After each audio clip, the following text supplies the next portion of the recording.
السلام عليكم.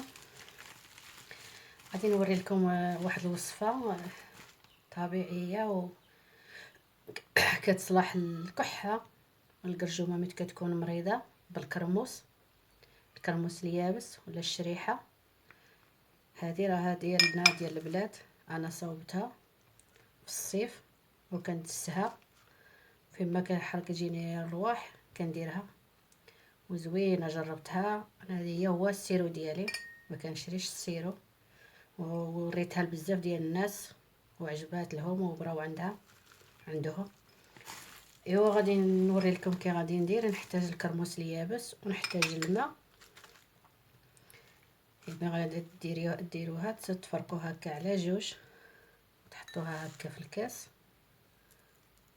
ولا شي قرعه.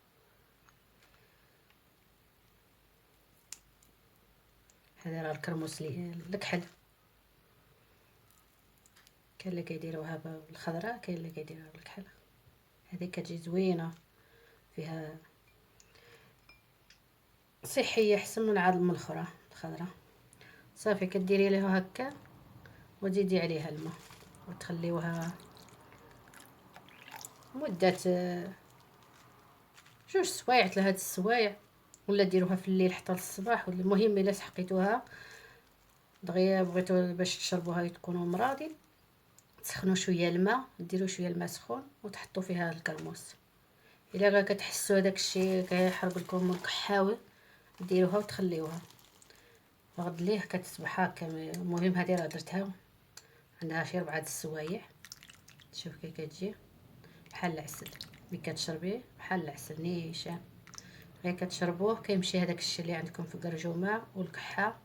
هي الكرموس صافي، الكرموس شوف كي كتولي هذيك راه كحله. شوف كي هكا كتولي، راه درتها كحله. كلشي هذاك اللي كحسلو ديك الكحوليه خرجت لها هنايا في هذا الماء. هذه كترمى راه ما فيها ما تاكلي، كتولي ليها باسله ما فيها ما تاكلو. غادي ترميوها تشربوا غير هذا الماء. انا كيعجبني، كنلقى عنده الراحه ديالي. ملي كنمرض كنشربها غير هي. ايوا ان شاء الله نتمنى لكم الشفاء والعاجل. ان شاء الله نتمنى يعجبكم هذا الشيء. انا جربتها وعجبتني وبغيت نشاركها معكم. كاع اللي مريض الله يشافيه ويحيد علينا ربي هذا الوباء. ايوا نتمنى ان شاء الله هذه الوصفه تعجبكم. السلام عليكم.